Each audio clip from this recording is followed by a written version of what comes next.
Police station हद्दीमध्ये अवैधरित्या मानवी आरोग्यास अपायकारक तसेच शासनाने प्रतिबंधित केलेले गुटखा विक्री करणारे इसमांवर कारवाई करण्याचे पोलीस अधीक्षक यांनी आदेश केले आहे। तर 13/12/2025 रोजी पोलीस स्टेशन डाबकी रोड येथील पोलीस उपनिरीक्षक अनिल चव्हाण तसेच त्यांच्यासोबत त्यांचा staff police station Dabki road परिसरामध्ये पेट्रोलिंग करत असताना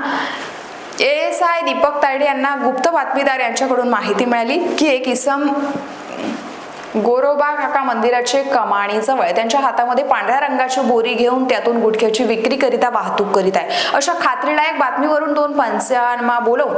पंचाक्षमद्वारे सदर ठिकाणी जाऊन संशयित इसम नामे आशिष वासेकर राहणार डाबकी रोड अकोला यास ताब्यात घेऊन त्याच पंचाक्षमक्ष विचारपूस करून त्यांच्या ताब्यातून त्याने विक्री करिता जवळ बाळगलेला व मानवी आरोग्यास हानिकारक असलेला गुटखा ज्यामध्ये विमल पान मसाला, तंबाखू, मस्तानी, बाहुबली गुटखा,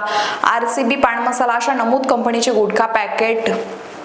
असून हा मुद्देमाल जप्त केलाय आणि इसमाकडून जप्त करण्यात आला असून नमूद इसम आणि मानवी आरोग्यावर हानिकारक आणि महाराष्ट्र शासनाने प्रतिबंधित केलेला मुद्देमाल विक्री करिता जवळ बाळगल्याचे निष्पन्न झाल्याचेही त्याच्या विरुद्ध police station Dabki road Akola येथे विविध कलमान्वये याच्यावर गुन्हा दाखल करण्यात आलाय।